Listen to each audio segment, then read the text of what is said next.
இதுவரைக்கும் என்னோட சேனலை சப்ஸ்கிரைப் பண்ணாதவங்க மறக்காமல் கீழே இருக்கிற ரெட் கலர் பட்டனை ப்ரெஸ் பண்ணிக்கோங்க. பக்கத்தில் இருக்கிற பெல் ஐக்கானை மறக்காமல் கிளிக் பண்ணிக்கோங்க. அப்போ தான் என்னோட அடுத்தடுத்த வீடியோ உங்களுக்கு நோட்டிஃபிகேஷனாக வந்து சேரும். அனைவருக்கும் வணக்கம். இன்றைக்கி நம்ம பார்க்க போகிறது எங்கள் கடை ஸ்டைலில் எப்படி வரமிளகா தேங்காய் சட்னியும் கடலைப்பருப்பு தேங்காய் சட்னியும் செய்கிறதாங்க நம்ம இன்றைக்கி பார்க்க போகிறோம். இந்த மாதிரி உங்களுக்கு இட்லி தோசை சைடிஷ் வந்து ஏதாவது உங்களுக்கு தேவைப்பட்டுச்சுன்னா எனக்கு கீழே கமெண்ட் செக்ஷனில் சொல்லுங்கள். எந்த மாதிரி ரெசிபிஸ் உங்களுக்கு வேணுன்றதை நான் அதை அப்லோட் பண்ணுறேன். அதுக்கு நீங்கள் என்னோடய சேனலை புதுசாக பார்க்குறதா இருந்ததுன்னா நீங்கள் சப்ஸ்கிரைப் பண்ணி வச்சுக்கோங்க. அப்போ தான் நீங்கள் கேட்குற ரெசிபிஸ் நான் அப்லோட் பண்ணும்போது உங்களுக்கு நோட்டிஃபிகேஷனாக வந்து சேரும். நான் ஆல்ரெடி எங்கள் கடை ஸ்டைலில் பச்சை மிளகாய் தேங்காய் சட்னி எப்படி செய்கிறதுன்னு நான் சொல்லியிருக்கேங்க. அந்த வீடியோவும் நீங்கள் செக் பண்ணி பார்த்துக்கோங்க. இப்போ நம்ம வீடியோக்குள்ளே போகலாங்க. ஃபஸ்ட்டு நம்ம பார்க்க போகிற ரெசிபிஸ் என்னென்னு பார்த்தீங்கன்னா வரமிளகா தேங்காய் சட்னி எப்படி ரொம்ப சூப்பராக செய்கிறதாங்க நம்ம இன்றைக்கி பார்க்க போகிறோம்.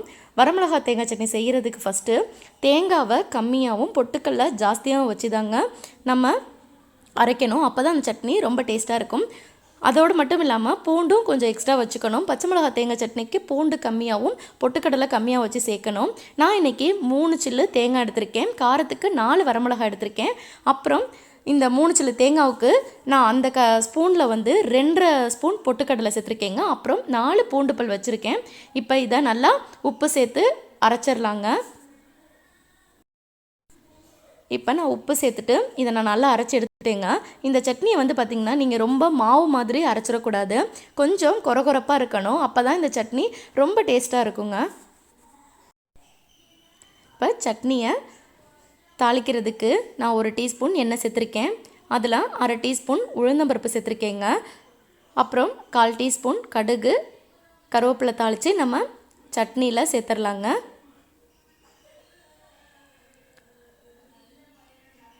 இந்த மெத்தடில் நீங்கள் வரமிளகா சட்னி செஞ்சு பாருங்கள். ரொம்ப டேஸ்ட்டாக இருக்கும். வரமிளகா சட்னி கொஞ்சம் தண்ணியாக இருந்தால் தான் ரொம்ப சூப்பராக இருக்கும். பச்சை மிளகா சட்னி பார்த்திங்கன்னா கொஞ்சம் கெட்டியாக இருக்கணும். வரமிளகா சட்னி தண்ணியாக இருக்கணுங்க.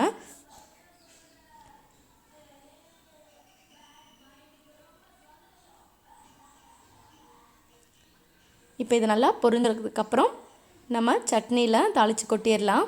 உங்களுக்கு விருப்பம் இருந்ததுன்னா நீங்கள் பெருங்காயம் சேர்த்துக்கலாங்க. நான் இன்றைக்கி இதில் பெருங்காயம் சேர்க்கலை. இப்போ வரமிளகாய் சட்னி ரெடி ஆயிடுச்சு. இந்த அளவுக்கு கொஞ்சம் தண்ணியாக இருக்கணும். நெக்ஸ்ட்டு நம்ம பார்க்க போகிறது கடலைப்பருப்பு தேங்காய் சட்னிங்க. இதுக்கு நான் 1/2 மூடி தேங்காய் எடுத்திருக்கேன். அப்புறம் 3 பூண்டு பல் எடுத்திருக்கேங்க. அப்புறம் கொஞ்சம் புளி தேவையான அளவு. இதில் பார்த்திங்கன்னா உங்களுக்கு விருப்பம் இருந்தால் நீங்கள் துருவியும் சேர்த்துக்கலாம். நான் இன்றைக்கி பல்ல தான் தேங்காய் எடுத்திருக்கேங்க. இப்போ கடலைப்பருப்பை நம்ம வறுத்துக்கலாம். நான் ஒரு 2 டீஸ்பூன் அளவுக்கு எண்ணெய் சேர்த்துருக்கேங்க. எண்ணெய் நல்லா காஞ்சதுக்கப்புறம் 1/2 மூடி தேங்காவுக்கு நான் 2 டீஸ்பூன் அளவுக்கு கடலைப்பருப்பு சேர்த்துக்கிறேங்க.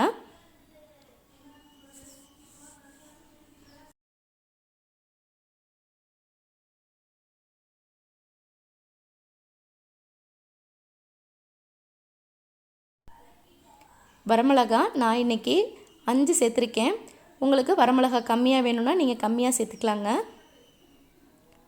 இப்போ இது நல்லா பொரிஞ்சதுக்கப்புறம் நம்ம எடுத்து வச்சுருந்த தேங்காய் பூண்டு புளியோட இதையும் வச்சு நம்ம அரைச்சிடலாங்க. இந்த சட்னி பார்த்திங்கன்னா ரொம்ப சூப்பராக இருக்கும். இந்த மாதிரி உங்களுக்கு ஏதாவது சட்னி சாம்பார் குருமா ரெசிபிஸ் ஏதாவது டிஃபனுக்கு தேவைப்படுற ஐட்டம்ஸ் ஏதாவது இருந்தால் நீங்கள் கமெண்ட் செக்ஷனில் மறக்காமல் சொல்லுங்கள்.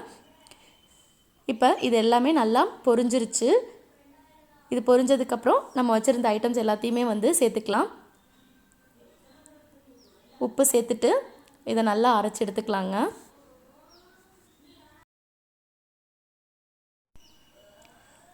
சட்னியை நான் மையாக அரைச்சி எடுத்துட்டேங்க. இதுக்கு பார்த்திங்கன்னா சட்னி கொஞ்சம் மையாக தான் இருக்கணும். இந்த சட்னிக்கு கொரகொரப்பாக இருந்தால் அந்தளவுக்கு டேஸ்ட் இருக்காது. இப்போ இது தாளிக்கிறதுக்கு நான் 1 டீஸ்பூன் எண்ணெய் சேர்த்துட்டு கடுகு மட்டும் சேர்த்துருக்கேன். கடுகு கருவேப்பிலை மட்டும் தாளித்து நான் இந்த சட்னியில் சேர்த்துக்கிறேங்க. இப்போ இந்த சட்னியும் ரெடி ஆயிடுச்சு. இது கொஞ்சம் கெட்டியாகவே அரைச்சிக்கோங்க. ரொம்ப சூப்பரான வரமிளகா தேங்காய் சட்னியும் கடலைப்பருப்பு தேங்காய் சட்னியும் ரெடி ஆயிடுச்சு. வரமிளகா சட்னி கொஞ்சம் தண்ணியாக இருக்கணுங்க. கடலைப்பருப்பு சட்னி வந்து கொஞ்சம் கெட்டியாக இருக்கணும். இந்த மாதிரி நீங்கள் 2 சட்னியும் செஞ்சு சாப்பிட்டு பார்த்துட்டு உங்களோட ஃபீட்பேக்ஸை கமெண்ட் செக்ஷனில் மறக்காமல் சொல்லுங்கள். அது மட்டும் இல்லாமல் உங்களுக்கு தேவைப்படுற ரெசிபீஸையும் எனக்கு கீழே கமெண்ட் செக்ஷனில் சொன்னீங்களா நான் அடுத்தடுத்து அந்த ரெசிபீஸை நான் அப்லோட் பண்ணுறேன். அதுக்கு என்னோடய சேனலை மறக்காமல் சப்ஸ்கிரைப் பண்ணி வச்சுக்கோங்க. பக்கத்தில் இருக்கிற பெல் ஐக்கானையும் மறக்காமல் கிளிக் பண்ணிக்கோங்க. என்னோட இந்த பதிவு உங்களுக்கு பிடிச்சிருந்ததுன்னா என்னோடய சேனலை லைக் பண்ணிக்கோங்க. என்னோட இந்த பதிவை பார்த்ததுக்கு நன்றி.